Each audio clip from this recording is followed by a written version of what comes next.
Das live. So I watched Das Boat recently. I watched it way in the past, but I watched it again recently because I've been in a big submarine kick. So you guys are going on an ocean adventure, whether you like to or not. Oh, don't put us in a pressurized canister.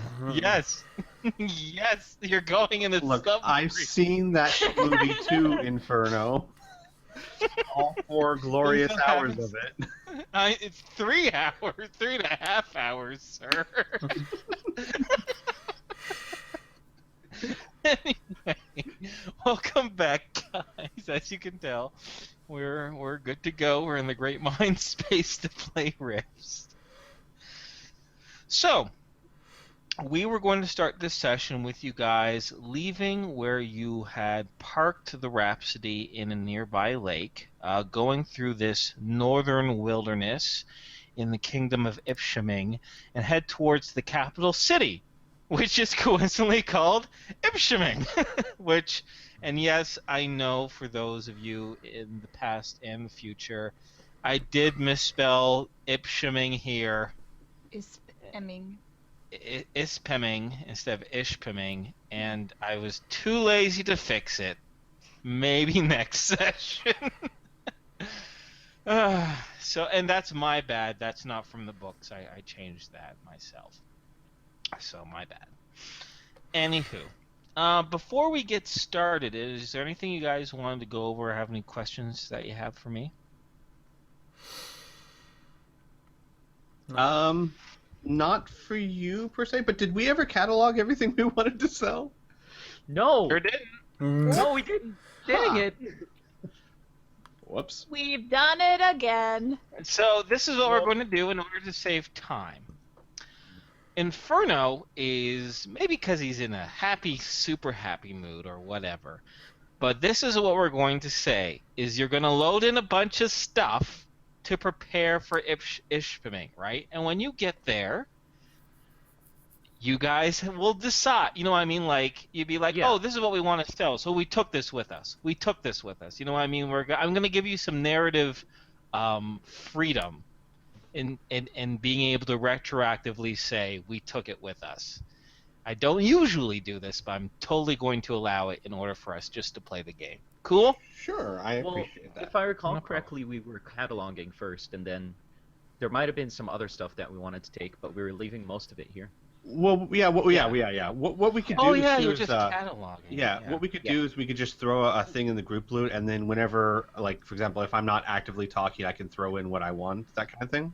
Yeah.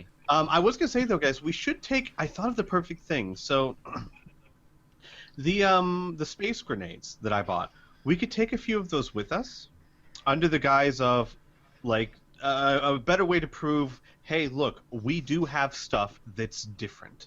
And if you think this is interesting, take a look at these photos and this and that. As something that we can physically show them and say, we're not just pulling your leg. We've got this stuff. Yeah, I was also planning on taking my 2 space-made Viper swords. Mm-hmm. Space-made. Because if I remember correctly, they're pretty much the same as far as effectiveness, but the way they came about it is different. Different lines. And there are some grenades that are very, very unique too. Like the chemical stun grenades. You're not familiar with anything like that on Earth. Yeah. Oh. They're gas grenades, but nothing like that chemical compound. Well then. And so on and so forth. Mm-hmm. Actually, I might bring along the recoilless rifle.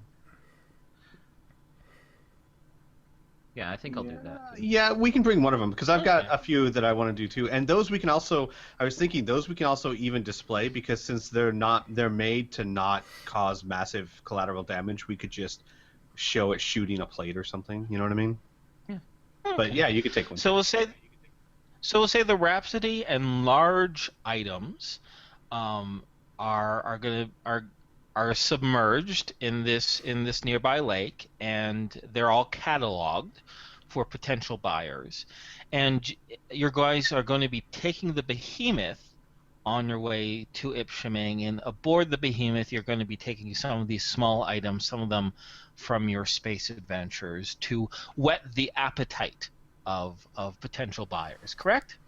No, we were gonna be leaving the behemoth. Fuck No. you! I'm sorry. This is what we established. We were going to bring our hover cycles and our motorcycles and all that stuff, the ATV. We were gonna leave the behemoth, and Oh, okay. that stuff. Sorry. Just when you said no, it implied I got it all wrong. Oh my gosh, guys. Yeah. What? I have Star Kabosu. Oh my god. Really? You'd be like, Fine, "So if you want wanna to sell break this? it, I No. mean- I want you to learn how to make more. You might be addicted. I should have you roll for that. For addiction, yeah. But okay, sorry, yeah, you're right. My apologies, Bern. I take back the fuck you. Maybe I maybe a little withdraw. harsh. I redact. No, it was just the timing, right? No. Oh, my soul. So the behemoth is staying because it's pretty banged up as well. So you're taking more of your ground transportation. Great. And on that, it's going to be loaded up small bits and baubles, which I'm allowing you to retroactively determine. Yes. Okay. So, if it's okay by all of you, first of all the NPCs, Alicia, Blink, Bear, and August, will be accompanying you in their either their own vehicles or with people. And if it's okay by you, I'm gonna just start narrating the little journey and the whole shebang. Yes, ma'am. Sure. So, as mentioned last week, this particular area that you landed in appears to be heavily a dense forest with very few civilization. In fact, as you meander through the trees, it takes about 5 miles worth of travel before things begin to lighten up a little bit. And you're able to find small cottages, small, I guess you could say frontier homes and log cabins and log houses, all dotted throughout the landscape. As you get closer and closer towards Ishpeming, you see a few farmsteads as well as the trees begin to clear into something that resembles more of a meadowy landscape. Then the trees get a little bit thicker again before suddenly and drastically most vegetation cuts off. When you travel the next 2 miles, it appears as if an intense effort of deforestation has happened. There is absolutely no large vegetation, and you can see crisscrossed in the mudded earth and pitched up grass what appears to be the imprints of a ton of wheeled and tracked and legged vehicles. From time to time in this desolate, clear area, you can see individuals camped out in small little recluses or pits. And it's clear that these are momentary or temporary campsites. You see sometimes maybe a few vehicles strung together, individuals milling apart. But the lack of vegetation allows you to see in the horizon, approximately 3 miles away, the beginning outline of what is Ishpeming. Now, with the exception of individuals who were born in large cities, I'm thinking Al and Chi-Town in particular, in our adventures thus far, New Laszlo has been the largest city that you've ever ventured into. And that is dwarfed in comparison to the modern, industrial, and expansive city that is before you. To the south of the skyline of several large squat skyscrapers, to the south you can see roaring smokes of black and oh my goodness, uh, smoke. Just a second. My vocabulary has now just completely. My dictionary has just shut down. We gotta wait a moment for it to reboot. That's okay. That's like me every day of my life. Most All of the right. time, it just ends with me drooling and biting my tongue. So flowing trails of black and gray smoke. There we go. Coming from what appears to be several factories and a manufacturing district. In fact, you can even hear the distant sound of metal grinding and the sounds of similar industry. As you pass by this desolate, cleared off area for approximately 2 miles, you soon find a few signs, mostly arrows, pointing you slightly askew to go slightly to the southeast, in which you will find a huge, expansive gravel gravel foundation of what can only be described as a giant parking lot.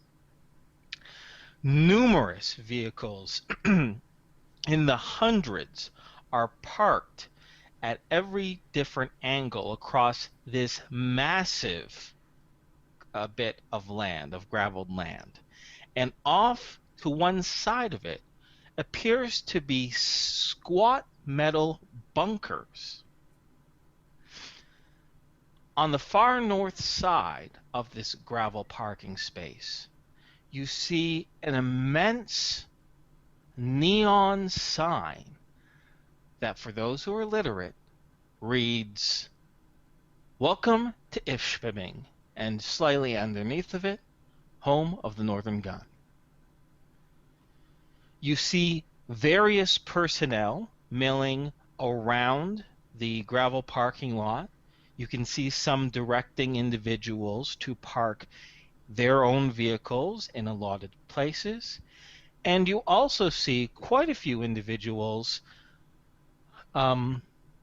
scattered along the squat metal bunkers. You can also see some signage by the square metal.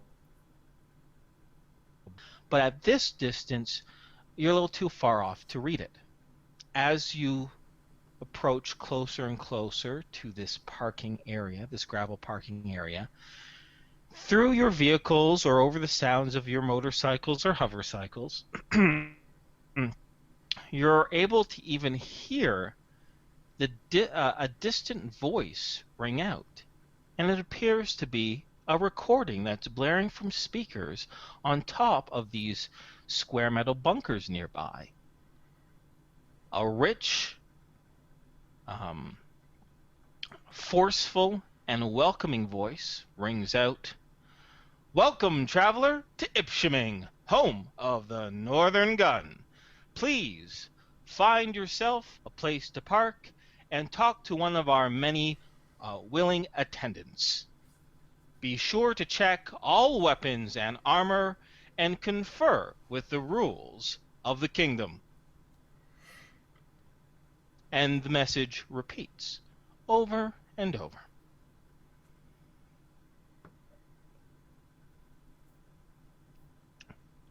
Is it fair to say? Fantastic. Yeah. Is it fair to say that you guys would find a parking space at the very least? Yes. Yes. Okay. Several, I think. Several. Really, Yeah, you'll need several. Mila's has her face like pressed up against the window, and you could see like like a kid when you see something outside, they're kind of like hopping like on their feet, like woo. Mila's kind of doing that. Nice. So you park your vehicles in an empty spot after being waved by what appears to be a gentleman in gladiator-styled body armor. He waves you along in passing, doesn't really say anything to you at that point, but you park.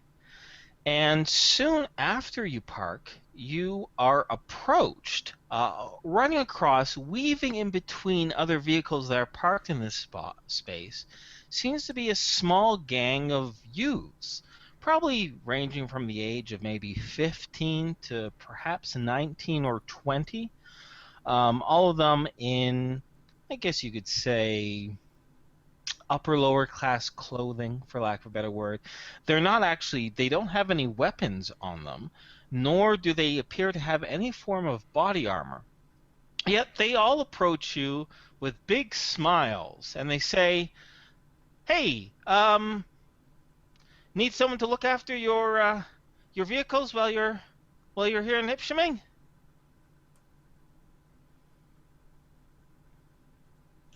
That's a good question.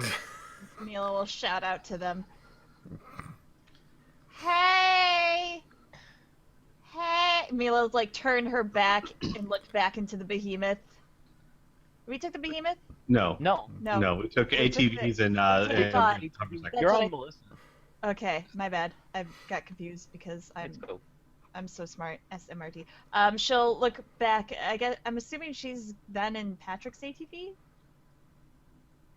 Unless you want to take Melissa. Yeah.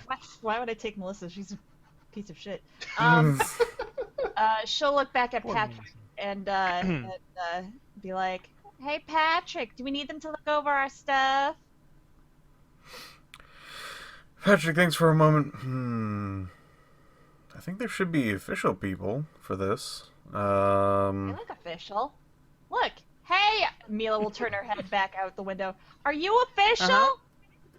Uh-huh. And they kind of look at each other nervously, and the lead kid, a young guy with freckles just covering almost every inch of his face, with light brown hair, shortly cropped, kind of mussy, kind of gives a big smile and scratches the back of his head. He goes, "Not really, but we're cheap, and the official guys are nearby. If there's any big trouble, we normally run and get them. It's okay. It's just So- cheaper." So what you're telling me is like you're a third-party system of some sort. No, I don't know what that is, but we'll watch your vehicle. Are you affiliated in any way with the officials that work here and monitoring the parking? No. Do your mothers know you're out here? Yeah. Yeah. Most of us. There's a couple, a young man, a girl probably the age of around 15 or 16, and a guy probably the age of like 19, who kind of like look down and begin to kind of shuffle away the second the question of mothers are brought up. Well, you should go home and tell your mothers that you love them and that you're gonna help out around the house. No, the best way we can help out is to earn money. Only 50 credits per 12 hours. They charge triple that. Al you'll get the will, same service. Al would lean against his hover bike and say, "Is there such a need? Do people have trouble with their vehicles?" Look where we are. We're in the middle of nowhere. It's another 2 miles into the town, and they allow civilian vehicles, but they don't allow military vehicles into the town. So anything can happen out here, you know? So we just make sure no one messes with your things. Don't you ever go home though? Yeah, we work 12-hour shifts. We got other friends coming in after we're done. We mirror the soldiers, you know. We work the same rotation they do because, you know, competition. Are your Al, is your dad around? No, he's working. And he points to one of the huge factories off in the distance. He's working. I'm Oh. working too. Listen. Al, It's. Mhm. I was gonna say Al will stick his head into the ATV and go, "It might be best if we play nice and not piss off the locals. I'm If not they're pissing. really no, Al's shaking his head. He's like, no, you're not. I'm suggesting maybe if they're that cheap, we hire them. It can't hurt to. Well, let me put it this way. In my experience, a lot of times if we don't make them happy, then we become targets, and our vehicles have nasty things happen to them. But if we do make them happy, we actually can get protected." I'm just trying to get their credentials. I don't see what's so wrong about that. Al Patrick shakes his head. nods.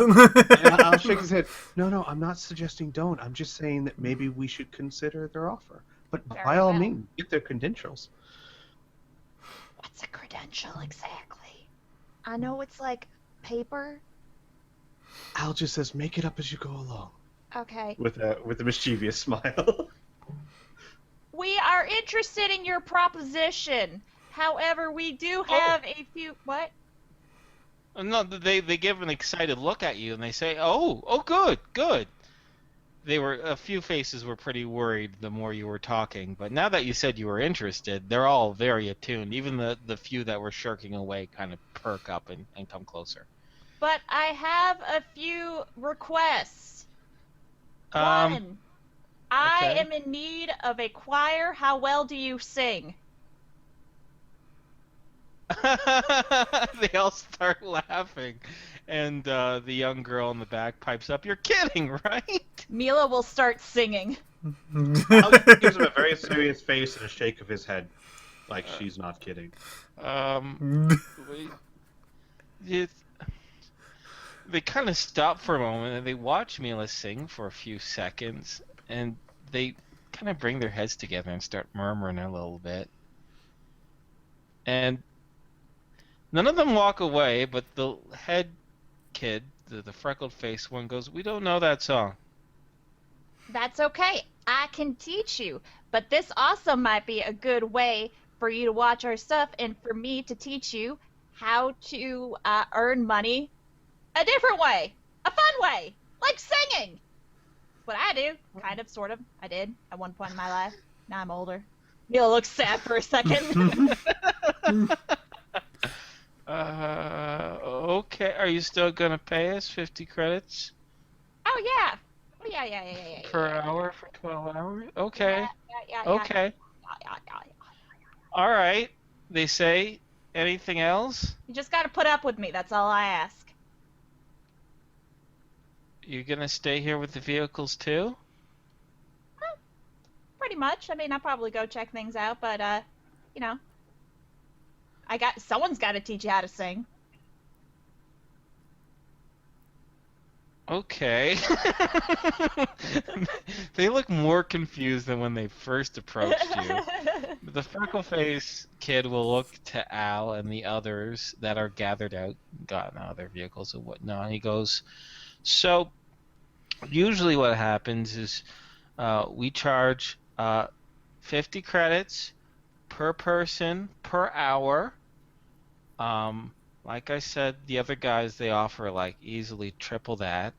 So, typically, we just keep a tally of the time, and you pay us when you're ready to go. But if it takes more than," and they kind of look at each other, kind of unexpectedly, more than a day, then you'll have to come back and pay up with us, you know? Because, I mean, we don't want to be out here for like 7 days and then you come back and you slip out when one of us isn't around, right?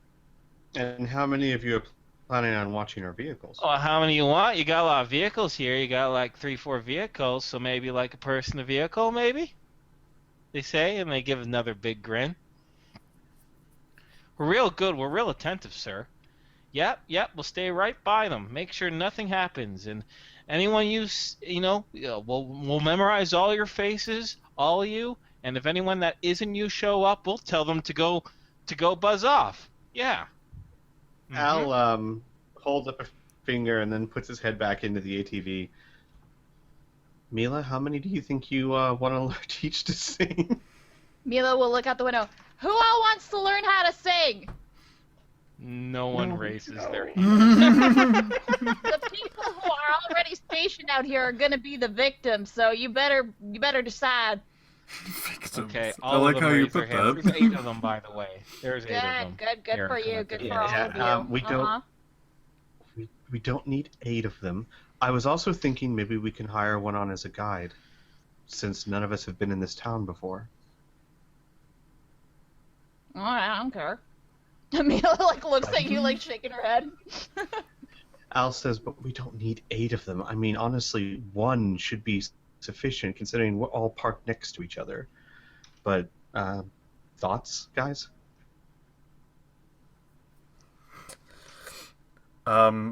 Patrick waves you to come to his side. Al goes over to the other side of the ATV, holding up his finger again, like one more moment. Patrick leans into Al's ears. If anything does happen to our vehicles, I don't think paying them is going to do anything. They don't seem to have any protection of their own, let alone protecting our vehicles. Al nods. He says, that's not really the point.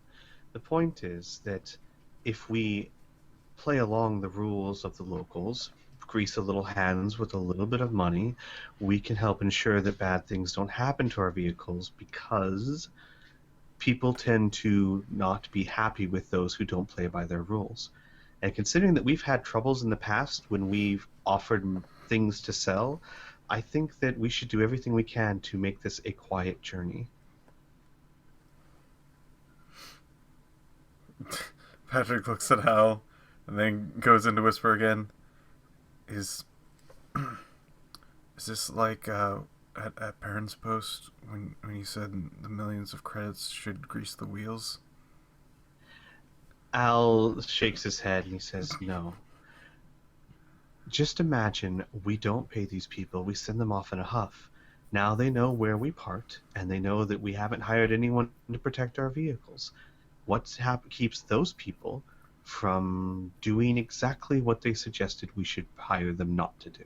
What about the official people? Yeah, the actual people that are going to protect our vehicles. Why don't we just hire both of them? We'll give the kids some cash and then have. That's a great idea. Legit. Or how about this? And Al will nod and he'll say, how about we get the officials to watch the cars and hire some of them as guides? They'd probably be better guides anyway. Yes. And Mila can have a choir. Okay. And Mila can have... Oh my god, I'm just getting an image of Mila just escorting 8 singing youths through the city of Ishpeming. No. Mila's gonna try and teach him a song. Okay, anyways, but we'll get back into the roleplay, sorry. Al will say, okay, so we'll tell them we'll decline that offer, but we'll have another offer for them as guides, for 1 or 2 of them. That should keep them happy, at least. Patrick nods with a confident look on his face. Al will nod, and he'll pop back over the ATV and kind of over the ATV say, we've got a counter offer for you. Okay, the freckle-faced kid asks. On further thought, we don't think we'll need any of your fine services protecting the vehicle, but... Just give me one moment if it's okay. Yeah, as you fine. say that, their shoulders kind of slump a little bit, and one of them kind of spits on the ground and begin to turn away, but they stop when they hear your butt. We could use a guide or 2. Do any of you know your way around the city? Oh, yeah. They all, pipe up, super eager. But the freckle-faced kid is the one who is the loudest and most insistent. He says, yeah, I was born, raised here. I know all the great places. Yeah, I'll be a guide. I'll be your guide. but they're all extremely eager.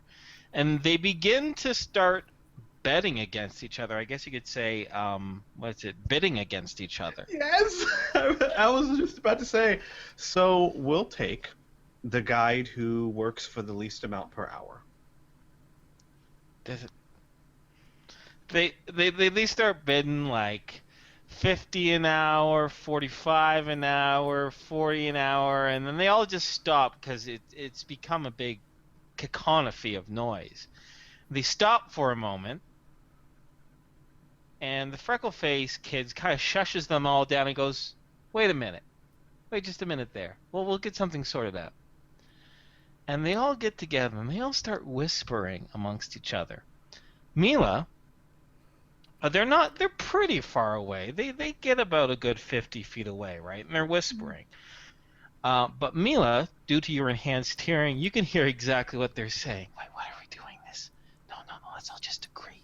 Okay, we'll split amongst all of ourselves, okay? Yeah, Charlie, you and Kai, you know the city the most, and you're not very intimidating out here anyway. Yeah, okay, so what? Well, no, let's start it. I don't know. And they look behind you, you see the freckle-faced kid kind of pop out, and he kind of looks at you guys. Oh, no, they look pretty good. I don't know. Say about, we'll start at 150. We'll start at 150 for both of us per hour, okay? Go from there. Okay, great. And the kids break up, and they're all smiles, and the freckle face is like, okay, yeah, we talked amongst ourselves. We figured out who the best two people are. Kai and Charlie, and Kai is the 15 to 16-year-old youth. She has straight brunette hair, really big, dark brown eyes as big as saucers, in fact. And then another fellow named Charlie. He's about a foot taller than her. He's probably around 17, 18 or so. Dirty blonde, mussy hair. And he has a bit of a scar along the left side of his neck. He has like a short button nose, and he tends to smile a lot. In fact, during this entire time, with the exception of when Mila asked about singing, he's been grinning the entire time. No, What? not you two. What? Why? What's wrong? They know the most about the city. I just feel like, how do I put this? You don't have the star quality I'm looking for. Well, okay, then who do you want? Inferno. Would you mind Yeah. describing the group?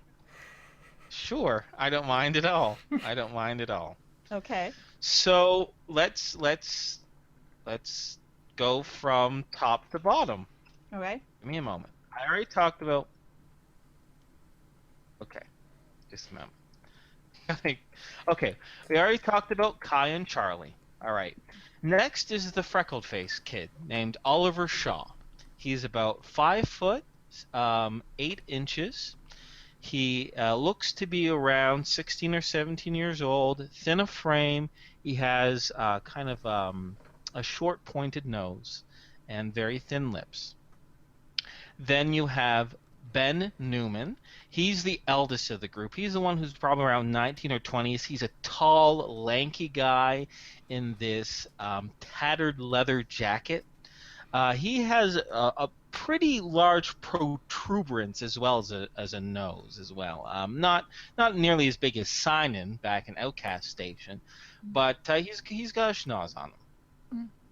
Then we have Riley Jones, the other woman in this group of youths. She looks around 17 years old. She's she actually barely talks at all when she introduces herself. It's kind of just a small whisper. She's always kind of looking at the ground.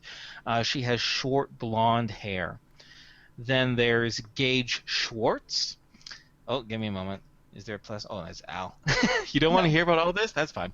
There's Gage Schwartz. He's probably about the youngest of the group. He's maybe 14, 15 years old. Also the shortest. But oddly enough, well, not oddly enough, but he is pretty stocky for a fellow of his youth. I guess you could say. He actually his arms actually have a little bit of a defined muscle to it. He has pitch black hair and bright blue eyes, and his nose is slightly upturned. Then there's Raphael Wiley, or they just really call him Wiley or Wiles. He is he's difficult to place. He's either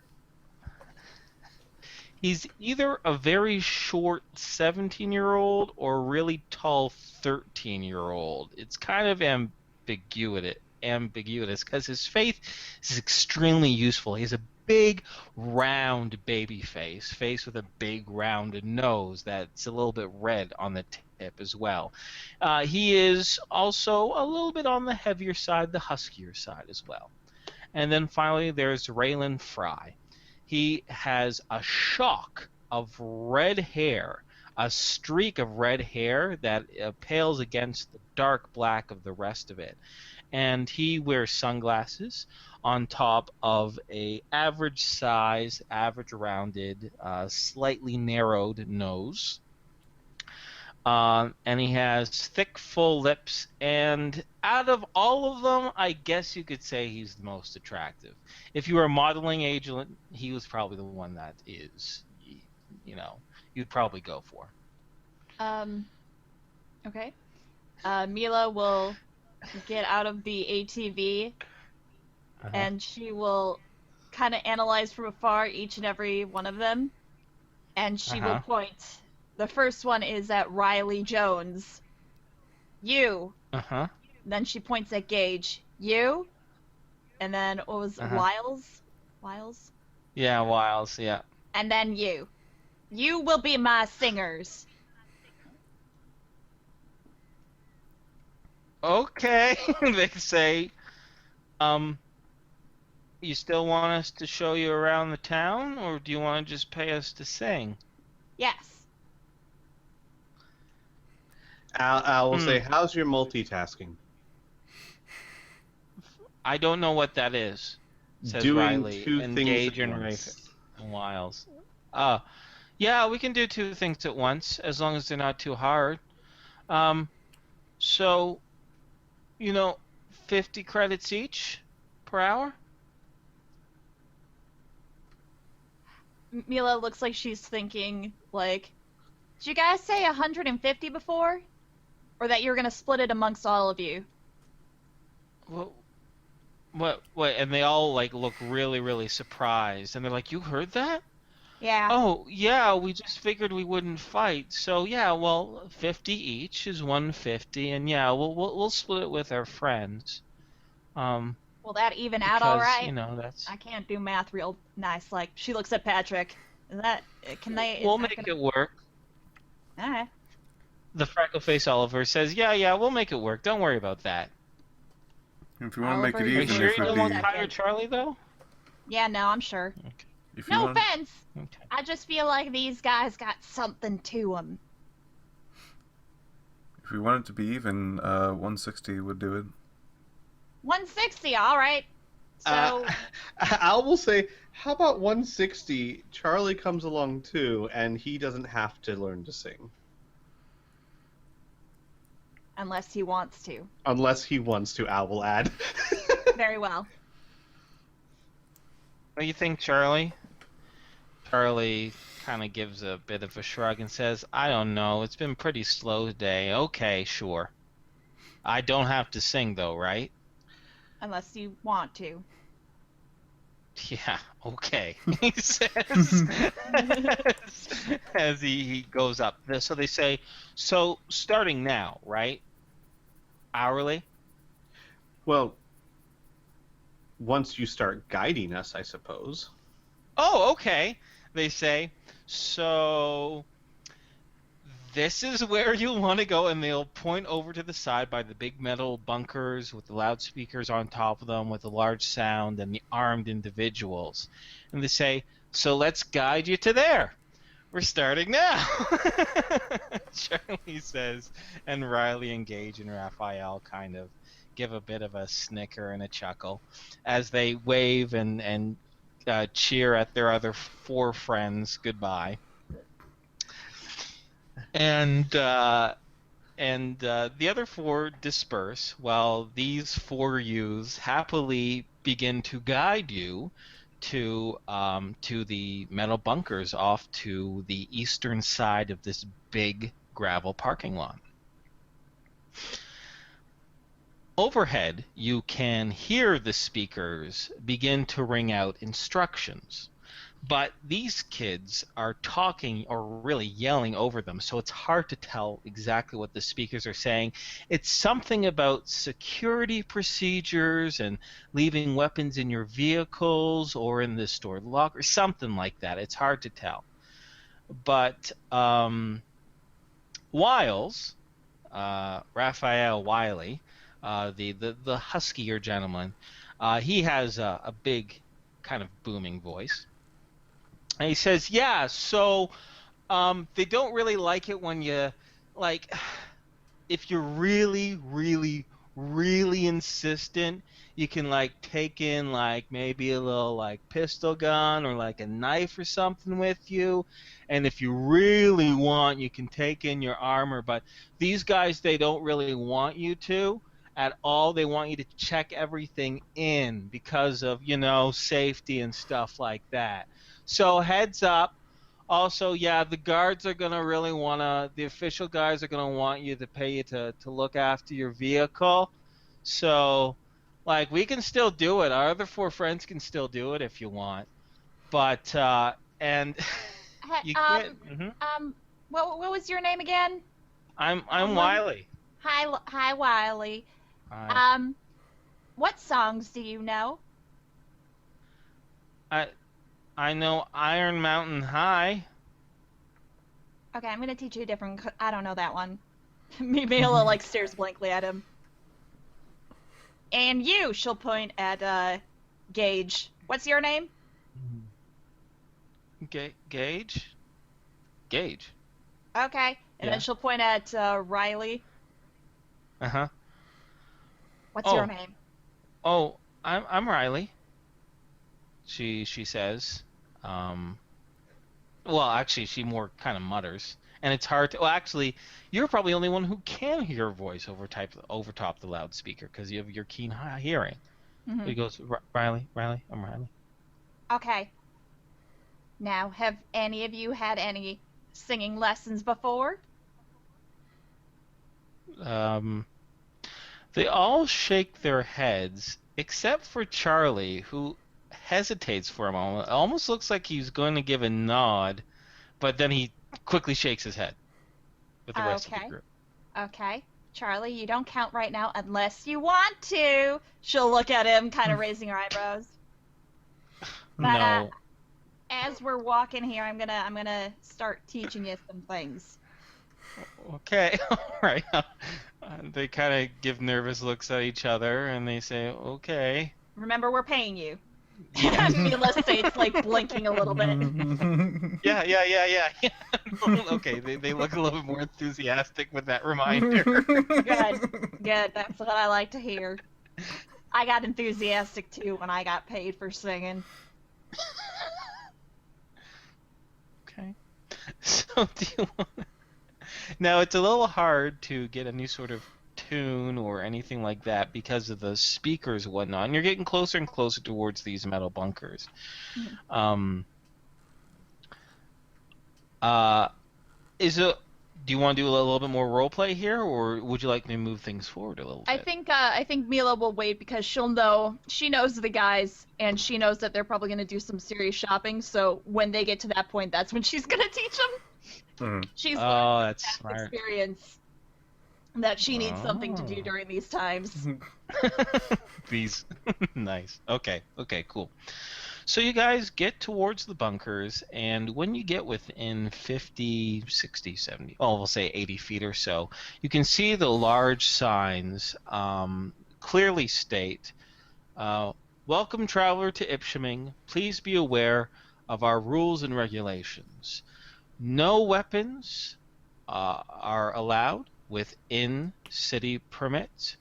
You may take your vehicle as long as it doesn't have any weaponry on it. Body armor is not necessary due to our fantastic police and security personnel. Please ask a Ishpeming welcoming agent for further details and clarifications. And nearby by the bunkers is probably a collection of 30 or so well-dressed, well-armored, and well-equipped individuals. All human, mostly male, with a few ladies sprinkled in the mix, of course. They all appear to be wearing Northern Gun arms and armor, as one individual, a fellow who looks like he's in his mid-30s or so, approaches your approaching group, and he gives a bit of a wave, and he says, "Hello, traveler. First time in Ishpeming?" I have a question. "Yes." Of all the people that we see that are sprinkled around and whatnot, are they... I'm assuming they're in armor, so it's going to be hard to tell, but they're all human or humanoid. You can definitely tell they're all humanoid. You can't see all their faces through their reflectors and visors and whatnot, but it's a fair assumption. Okay.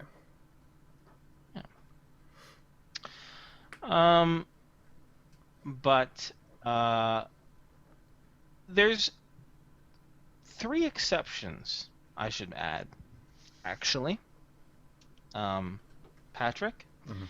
There are 3 individuals who aren't wearing full body armor. They're wearing partial body armor, and they don't have any helmets on. And all of them, 1 woman and 2 men, are completely and utterly bald. They do not even have eyebrows. So they're also milling around too. Am I good to continue? Yes. First time to Ishpeming? I would say yes, sir. And the fellow kind of looks over towards the youths that are tagging nearby, and he goes, "You don't have any problems here with these youngsters?" No, our friend's teaching them to sing. He blinks for a few seconds, and he says, "Oh, okay, I have to say that's the first time I ever heard that. But my name is Garrett. Allow me to welcome you here. As you probably have heard, this is our weapons check, and we're going to be doing a security clearance before you're permitted to go through the security zone into Ishpeming himself. I am now here to remind you that all weapons and armor and whatnot, especially those that can do significant bodily and structural damage, are suggested to be left inside your vehicle. If, however, you're concerned about the security of your items and your vehicles, we do offer a few options here at Ishpeming.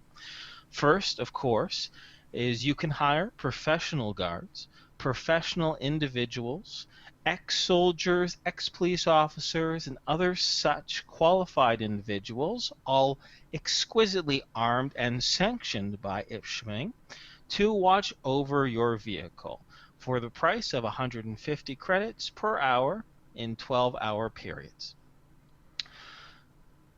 If, however, you wish to keep your vehicles in an even more secure location, we do offer our lockers here, and this is a slightly more affordable option for travelers. For a large 8-foot long, tall, by 2 feet deep and 3 foot wide locker, you can rent it out for 50 credits per day and store any items that you might have here. We do suggest, of course, that you check in anything and everything that might even be considered to be impermissible, and if you ever want some clarification, you can ask myself and other individuals. Failure to failure to abide by these rules does involve a 10,000 credit fine and possible 6-month prison time. And I'm sure we want you to stay in Ishpeming for a long time, but probably not one of our prison cells. He kind of gives a bit of a chuckle, as if you said this remark hundreds of times.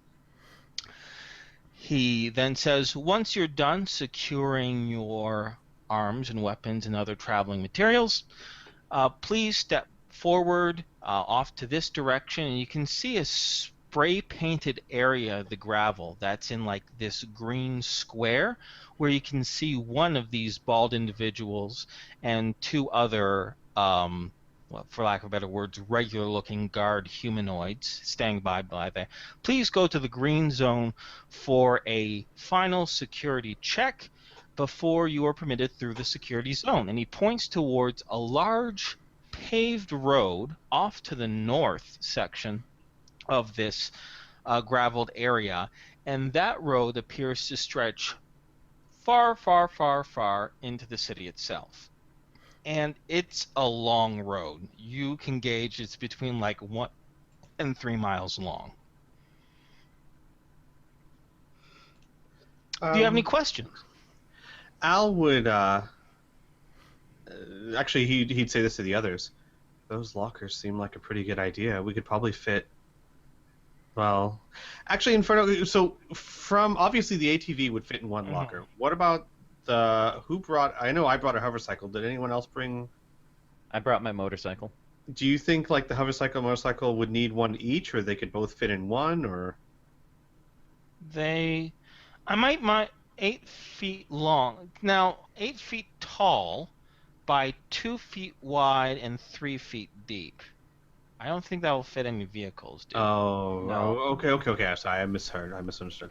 All right then. It's basically they can guard our vehicle with our things in it for 150, or Right. we can just leave out our vehicles and actually have our items locked away for a lower price per locker.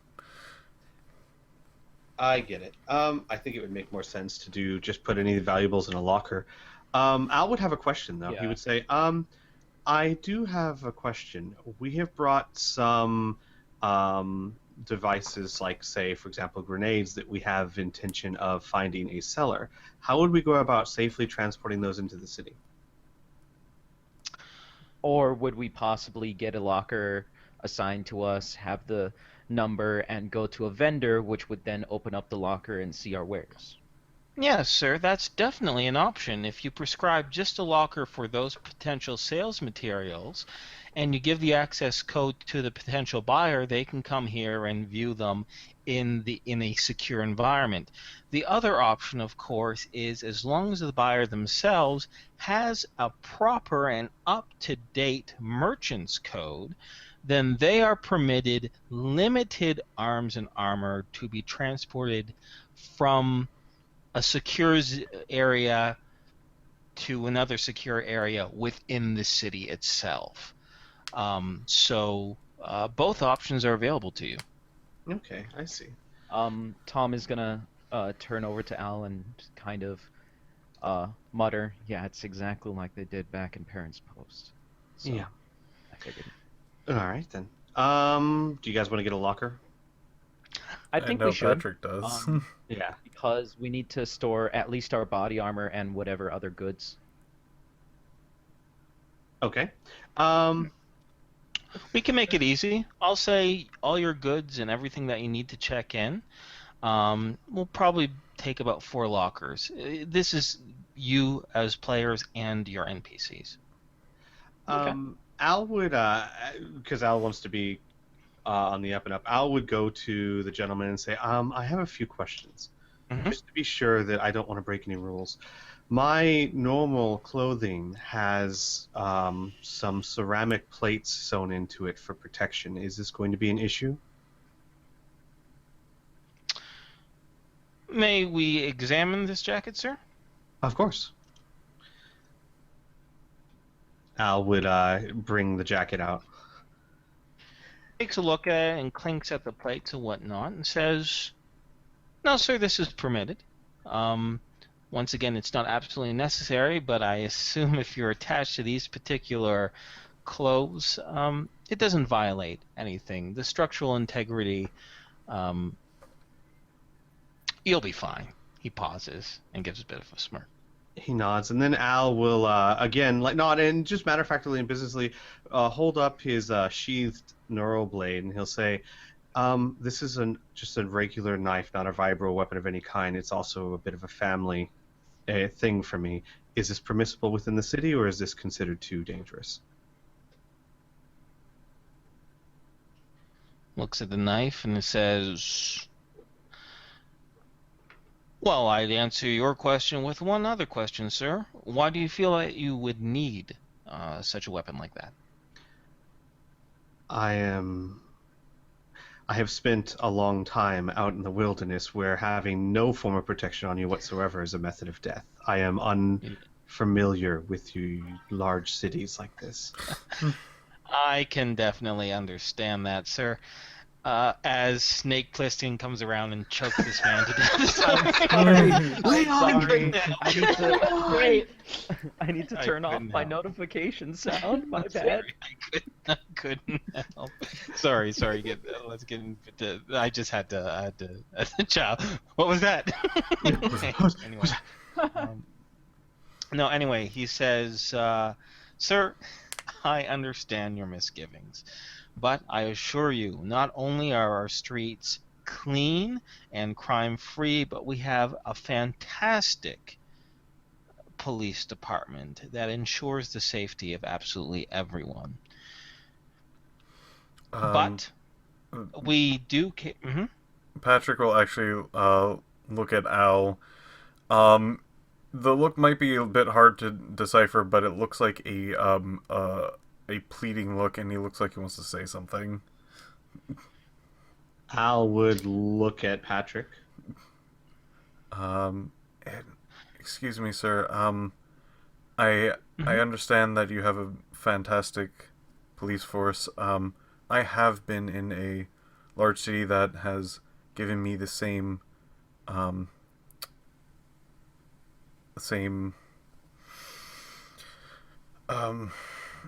assurance, and Patrick will actually dig out a photo and will give it to him, which the man with the gun pointing it down a street at us. I have been in situations where cities have pulled weaponry on us. I am unsure about the family heirloom my friend wants to keep close to him, but this, and he will pull out a camera, and this is a non-lethal defense that I've made myself a taser for my own protection, and I would urgently like to keep this on hand.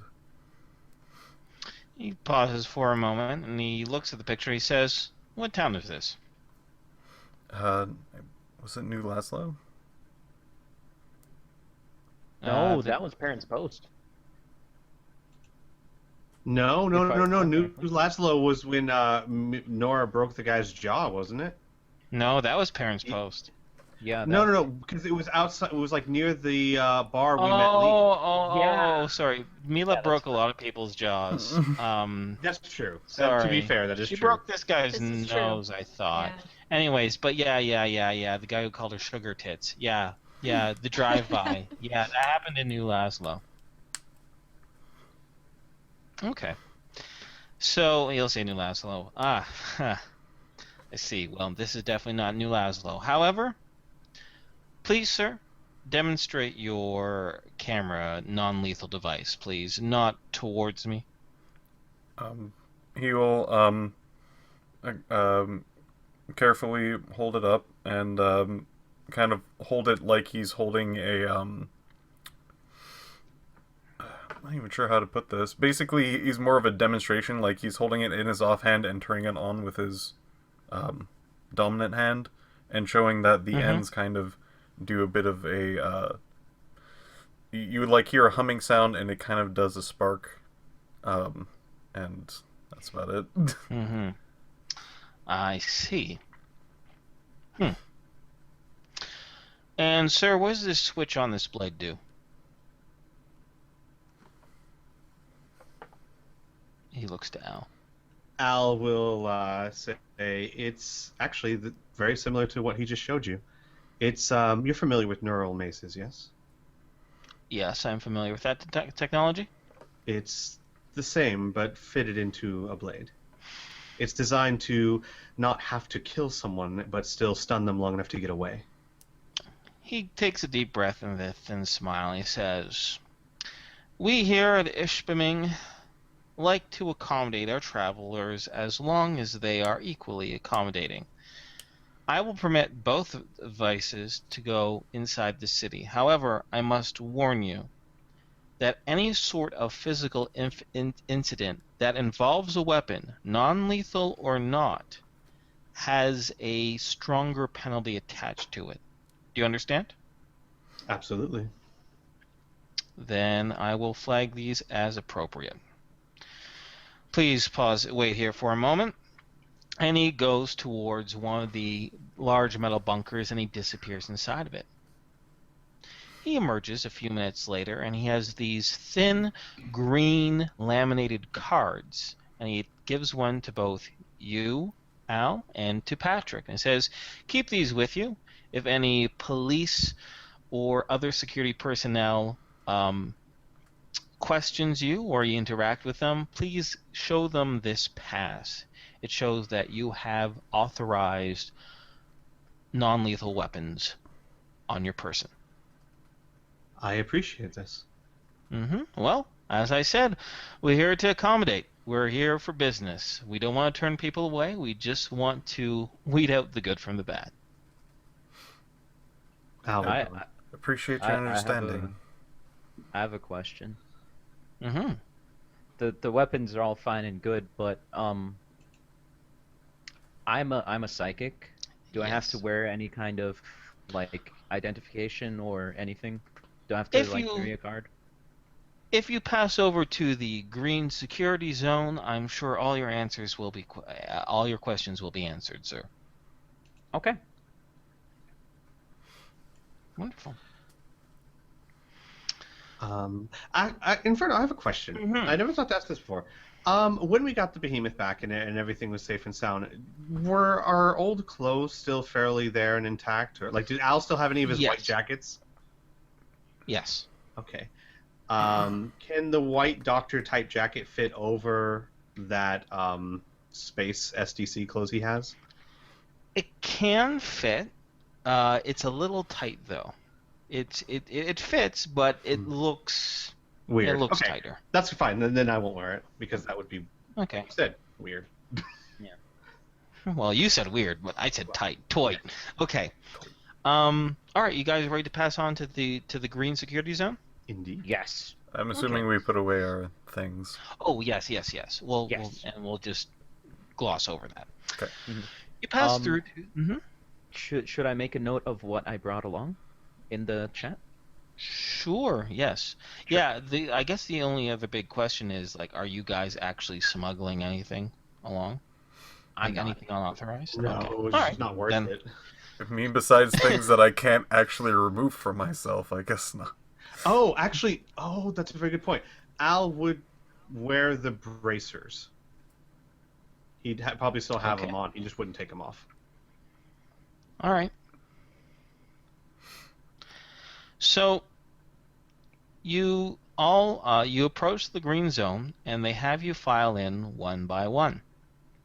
And the bald individual, this one is appears to be the woman, is stands by and she passes by each of you. We'll go with Al first. She looks you up and down. She kind of gives a bit of a smile. Her eyes go down to the bracers. She says, "Those, sir? Mind identifying those for me?" They're bracelets with a pearl on them. Mm-hmm. And I'm sensing significant energy coming off of them. Is this a magic item? Al gets wide-eyed and looks at them. I don't know. Are they? Al I starts believe they taking are. them off, taking them off like Okay. he's uncertain.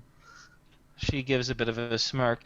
If you mind, taking those to your locker and returning here to the zone when you're finished. Al will nod uncertain and kind of walk away wide-eyed, holding the bracers out in front of him. Mm-hmm. So next up will be who wants to be next to enter the zone. Patrick will be next. Okay, you wearing any magic items? He is. Let's see. He was told not to bring anything that was defensive or offensive.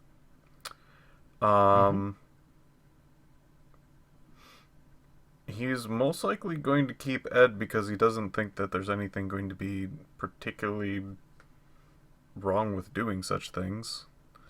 The only other things that he would have on him would be the MDC plating that he has attached to his skin. Okay. And the thing that he already has a permit for. Okay. So you pass on by, or you get in front of her. She closes her eyes. She looks over to the right one. She says,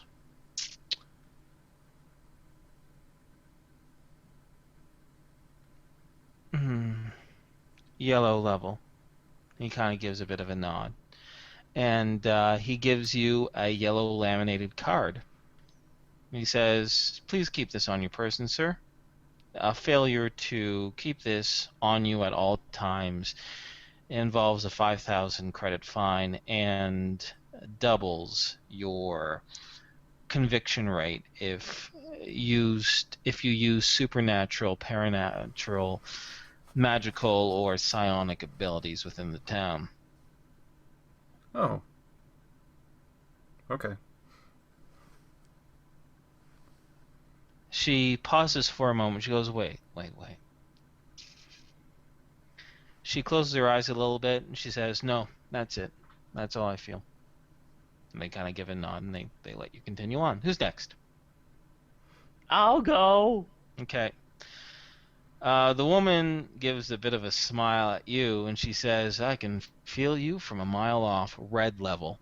And he gives a bit of a nod, and he gives you the card, tells you the same thing with Patrick, but with you, he says, with all due respect, sir, we will be you are welcome to shop in here, but the penalties for using any of your gifts in an criminal has extreme consequences.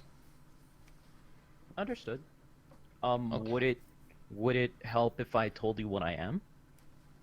No, I have a really good idea what you are, honey, says Okay. the bald woman. All right. Is there anything else? Do I need to be concerned with anything else? No, not at all. Just make sure you keep that card on you, sir. Okay, will do. Thank you. And Okay. he will continue on. And okay, Mila will pass on by next. Let's take a look at you. She says, residual, frantic, minor, blue level. And they I don't nod like and they that give you a one. blue card. I don't want this. You do? What? I don't like the color blue. Can I get a different color? No, ma'am, says the woman in a Oh. level tone. Those Alright. are security levels. They're not based on your personal they're not- preference. Oh, I thought you were guessing what our favorite color was. Oh, I feel silly. Never mind. Have a nice day, Mila. We'll pass by. Just keep that card on you, and they quickly tell you the rules as you pass on by. When Al comes back again, She pauses for a moment. She says, okay, it wasn't just that. Yeah, we got another yellow here too. And they give you a yellow card. A laminated card. Al nods. Okay. And with that, you guys are passed on through. You're waved through one other security gate, but you don't set anything off.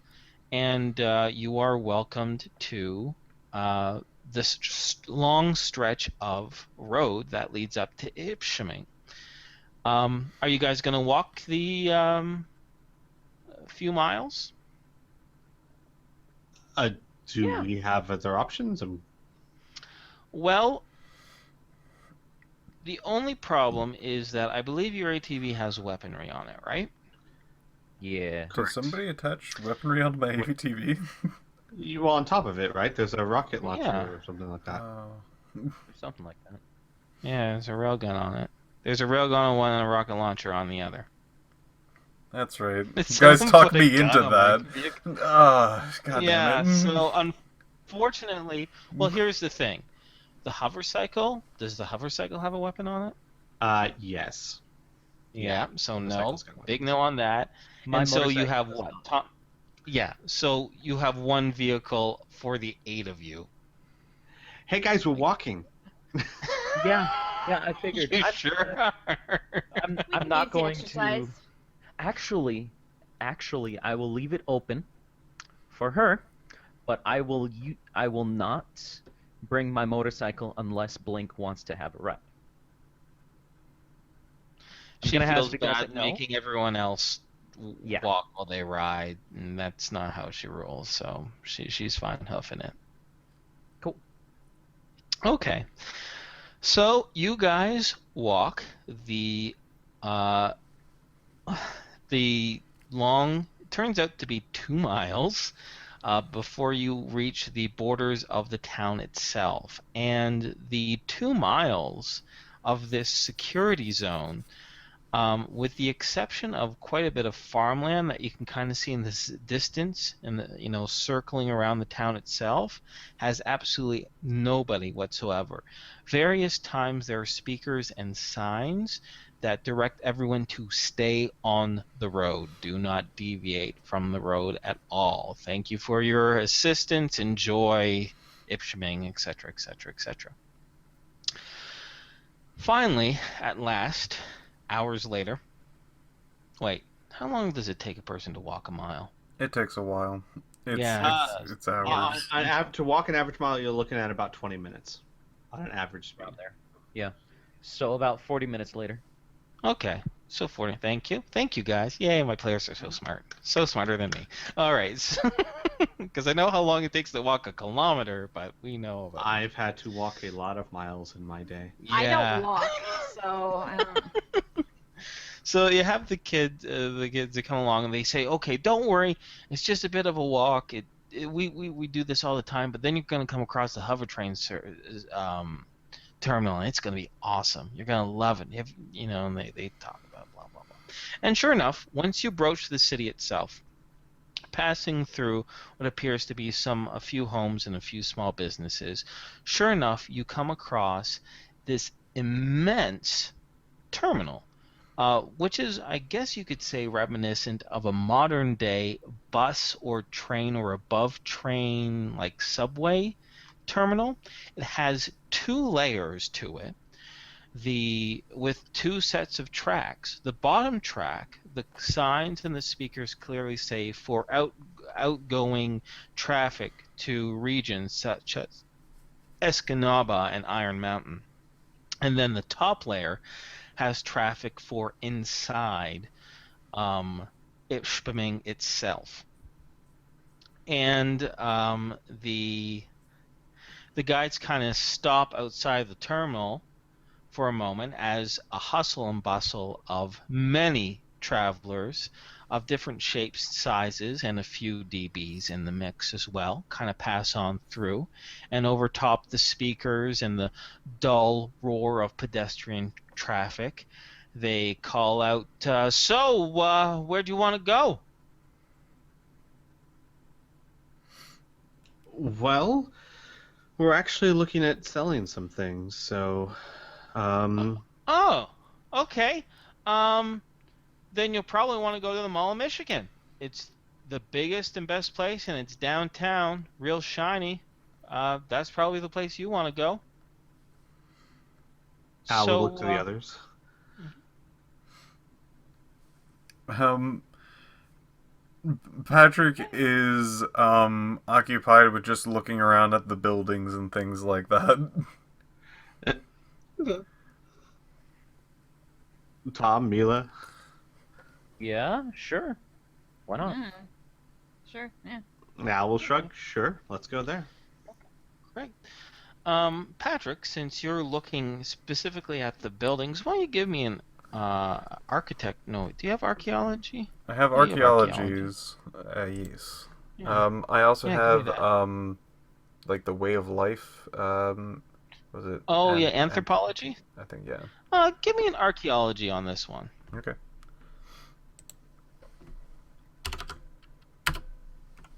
Nope. Okay.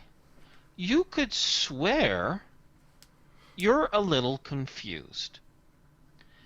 You know a lot of these styles of these buildings are similar to pre-Rift, pre-Cataclysm um, architecture, but they seem more modern. It's a weird conflict, I guess you could say. New-looking buildings, old-looking style. That's all that you can really gauge. Of course, in the distance from this terminal itself, you can see a big clutch of what might be housing. It looks like maybe apartment rows, other sort of domiciles, far off towards the northeast of your current position. You can still see the smokestacks going far, far on the opposite side of the city. And you can, of course, see, even from your current vantage point on the ground, a few of the larger towers further north in the distance, which perhaps marks the center of the town itself. But your eager teenage guides lead you to a top terminal. You have to wait about 10 minutes for the proper downtown hover train to come on by. But soon, a sleek white train in the style of a modern Japanese bullet train with a long red painted stripe along its side pulls into the terminal. And what is amazing is that clearly there is some form of track along the base of it, but the entire 10-car train is hovering in the air, and you can hear the dull whir of the hover drives. The doors slide open, and you enter a pretty clean public transportation device as you begin to be whisked through the city itself. Now, if it's okay by you guys, before you get to your destination, I thought since you have your guides as well to point things out, kind of as the terminal courses through the city, they might highlight a few landmarks, if that's okay by you guys. Yeah, absolutely. Okay. So the first thing, as the train begins to whir through, you come across what is well, it's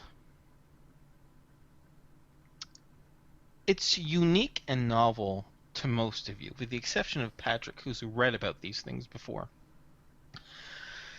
It appears to be a series of not a series of buildings, but small buildings with blue roofing and black brick structure. And on the top of it is a big sign that says Trigger Quick Burgers and Fries. And Patrick, you've read about these things back before the Cataclysm.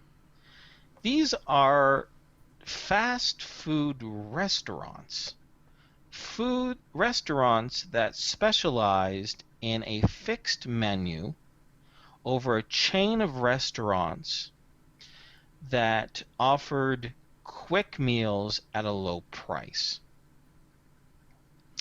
And as you guys course throughout the city on the hover train, you see these trigger quick restaurants about 3 different times. So there's at least 3 buildings, and they're painted the same way. They have the same signage. The remarks from your guides are saying that they have really good food, they have good burgers, they have good chicken, and it's quite amazing. They know someone who works there. That kind of gets them a bit of a discount from time to time, or they get to eat some of the old stuff, etc., etc., etc. Then you pass by what appears to be a huge construction site. Now you can only see this in the distance, but what it appears to be is the base of an immense stadium, reminiscent of almost like a domed football stadium that is a modern day football stadium, all right? But this appears to be only about a third way through its construction. Its base is still being made. And when you pass by that, all the kids really, really light up, and they say, "Oh, it's the Robodome. It's the Robodome. They're building. Can you believe what they're doing?" She says, "They are going to hire people in robots to fight each other in that thing." And they point excitedly over to the big stadium that's being constructed. "It's gonna be so whiz bang amazing. Oh, I can't wait." And they chat about that for a good 5 minutes or so. I would like to add that Mila is like Mhm. engaging them every step of the way, like getting excited with them. Oh, good. Okay. Yeah, Cool. she's like cool, totally cool. into this. She's like, "No way!" Awesome. Yeah.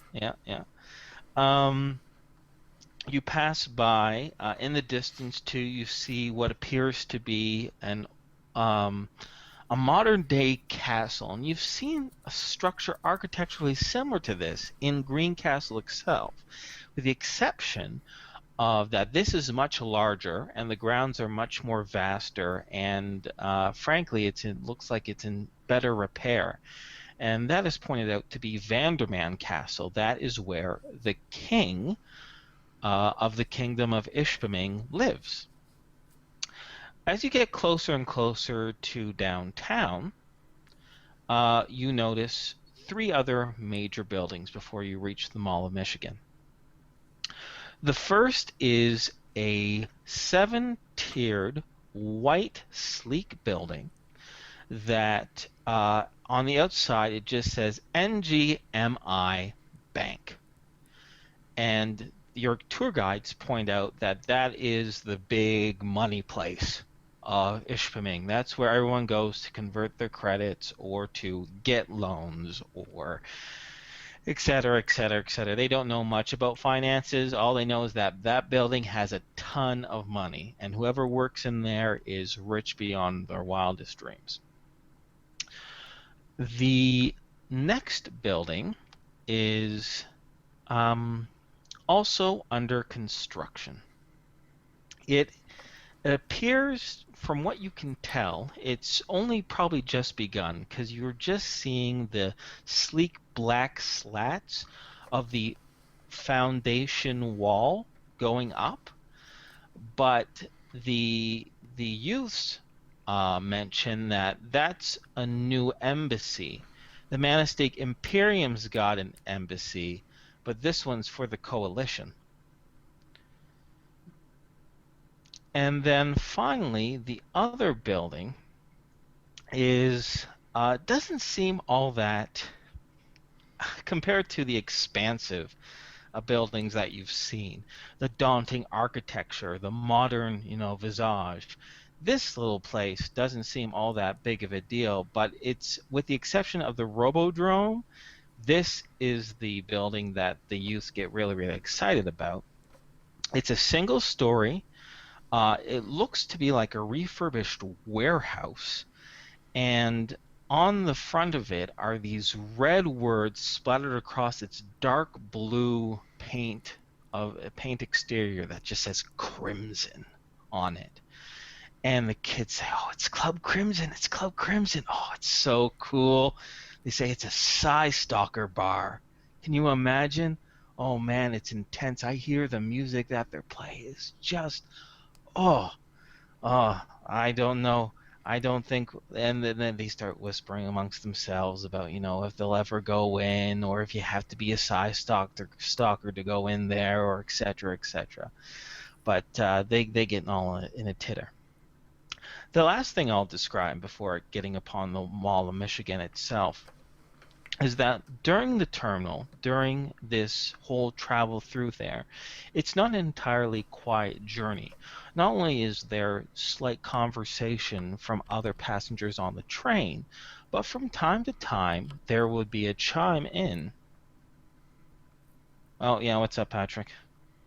No, finish your thing. I wanted to note something that the kid said. Okay. Oh, okay, cool. Yeah, let me finish off what I'm saying here, and then I'll let you throw your stuff in there.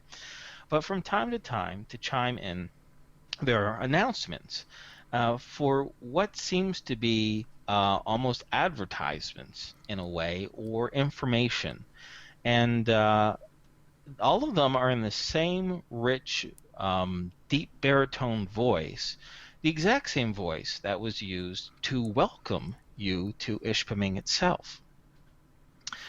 I will just simply report, for the sake of time, three such advertisements, if that's okay by you guys. All right.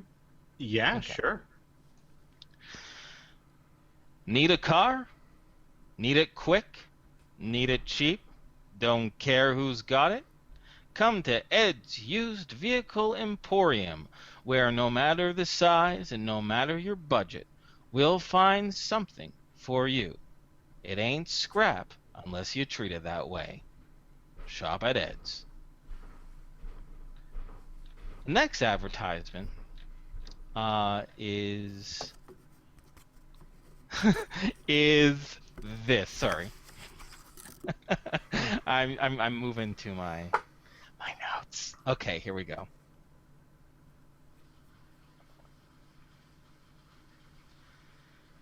All this week, don't miss the most exciting banner event since Erin Tarn signed her memorable work traversing the modern world.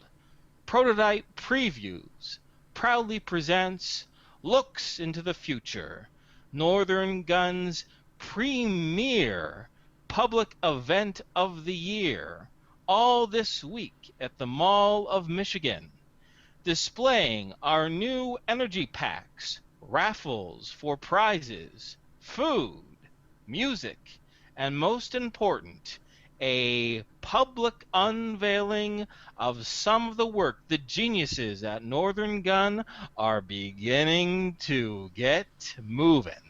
Oh, beginning to get moving? That makes no sense. Beginning to get into operation. A once-in-a-lifetime opportunity. Bring the family, bring your Merc crew. We'll take them all at Prototype Previews, now at the Mall of Michigan. And then the final one is, and this one is unique because it has a little bit of music in the background. It's kind of poppy, light music to it. And it simply says, got limited time? Want high quality work? Come to the operator's room, the most advanced and exclusive mechanic shop in the city. From gearheads to grease monkeys, tankers to pilots, commanders, adventurers, we serve them all with the most talented and creative crew in the entire Midwest and perhaps the world. Operator's room, Northeast Street, 5th Terminal. Can't miss it. And with that, that's it for my little timed, not my little timed, but the announcement on the train.